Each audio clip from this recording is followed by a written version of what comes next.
Alright, what's going on, and welcome back to the channel. Today I'm going to be talking to everybody that's recording their own vocals, mixing their own vocals, or even mixing vocals for other people. Now, I've recently learned about a mixing technique called double compression. So to get the modern sound for any vocals, be it rap, pop, hip-hop, trap, anything in that sort of niche. Nowadays, people have gotten used to basically having no dynamic range in the vocals. So the way that our ears have been trimmed through radio, through streaming, through all of those things is that the vocals are in your face. There's very little dynamic range. The vocal doesn't peak in lower volume. It's just basically very squished. So how do we get to that point where our vocals are sitting really clearly and upfront in your mix without it sounding bad? Funny that you ask, because that's exactly where double compression comes into play. So me personally, I'm using the CLA2A compressor, which is an emulation of the very famous LA2A compressor. But in theory, this technique applies to any compressor. So whatever you got on hand, just use that for now. However, I would recommend as a first compressor to get, especially if you're doing a lot of vocal mixing, get the CLA2A. I'll leave a link down in the description to the Waves website where you can actually get your hands on the plugin. By the way, I do believe that they're currently still running a massive sale, which makes this compressor only 30 bucks. So now's the time to buy it. Okay, so for this example, I'm going to be using the hook that I was singing over my Snakes beat recently. So let's just have a listen to the final product mixed with all the layers and all of that stuff. I've been feeling okay, got a lot to pray for. Life keeps throwing shit in your way, you get no favors. Got a lot on my plate now, watch how much of it I ate, My life feels just like a movie, and right now I'm on the low. Okay, so as you can hear, I have a couple of layers, so I'll just quickly go over what's actually going on, what you're hearing here. So first and foremost, right up top, I have my lead vocals. I've been feeling okay, got a lot to pray for. Front and straight center in the mix. That's really what we're going to be focusing on here. I'll just quickly also show you what else I got going on. So I have a harmony that's panned about 30% to the left. I've been feeling okay, got a lot to pray for. Right, so I'm just singing a harmony to the main melody to give a little more depth to the entire hook. Then I have the harmony pitched up by 12 semitones with a lot of delay on it. And then I have the same thing pitched down by 12 semitones.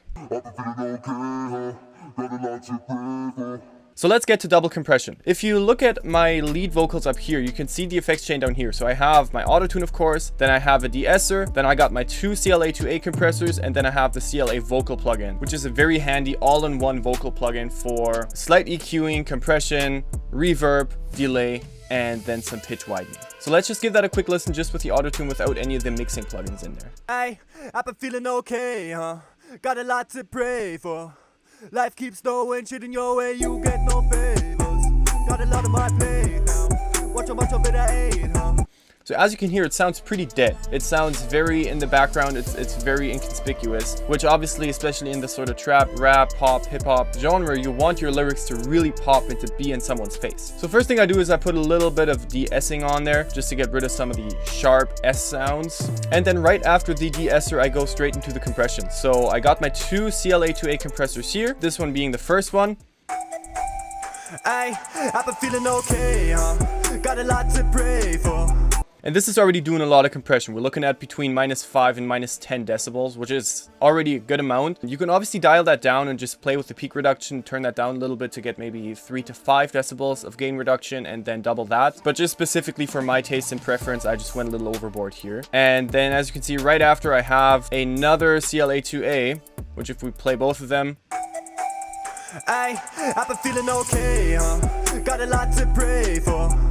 the second one also adding around 5 decibels of gain reduction. And then as I was just saying, I'll just put the CLA vocal plugin right behind it. You can see my settings here, just took off the bass a little bit, boosted the high ends a little bit, put a little bit of reverb on there, a little bit of delay. That little bit of reverb is a perfect amount for this, so I didn't even have any third-party reverb plugins or anything on here. I've been feeling okay, got a lot to pray for. Life keeps throwing shit in your way, you get no favors. Got a lot on my plate now, watch how much of it I ate, So yeah, the CLA vocals plugin is amazing. It's such an all-in-one, it's incredible. So let's get back to the double compression. Let me just turn off the compressors and then we'll kind of switch back and forth and see how it affects the sound. I've been feeling okay, got a lot to pray for. Right, so if we listen right here at the beginning, you can hear that there is a very noticeable dip in volume. I've been feeling okay, At the okay, huh? Right? And that's exactly the type of stuff that we want to get rid of, because in, again, these sort of trappy genres, rap genres, you want it to be really upfront in your face, and you don't want certain words just kind of dying in the mix because you had either a pitch change in there, or while recording you just got a little bit lower in volume. We want to bring that up again, and that's where this double compression comes in so handy. So if we listen to that exact part now with the compressors turned on again, I've been feeling okay, huh? you can hear that the okay, huh, is pushed right up. I've been feeling okay, huh? Got a lot to pray for. And that is really important, especially with beats that are very full in the mix already. You really have to make sure that your vocals find a place in that mix and sit on top of it. They don't want to be sort of buried in between all the instruments and you can't really make them out anymore. Don't get me wrong, you still have to make sure that everything's on the correct levels, because if the vocals are just way too loud, it's not going to sound good either. But with this double compression method, you can get rid of that dynamic range, especially towards the lower gains, as well as compress the really high gains. If you drop in, like I do right here, Life keeps throwing shit. the life was really loud. Even you can see in the waveform here, it's peaking above everything else, and that's what the compressor dials down a bit, while it's also pushing up the lower parts. So yeah, once I figured out how to do double compression and how it works, once I got introduced into the whole thing, it really changed the way I was able to mix vocals. It really did a ton for me. So yeah, if you have any other questions about either double compression or vocal mixing in general, feel free to hit me up down below in the comments or on my Instagram. I'd love to start some nerdy conversations about mixing and stuff like that and give you guys a hand if you need it. If you also need a hand with actual vocal production, you don't even want to get into this, but you just have some cool tracks and you're just like, help, I just need somebody to do it, hit me up as well. I do offer these services. And other than that, go ahead and follow me on Instagram at TrigonBeats, and I will see you in the next video. Peace.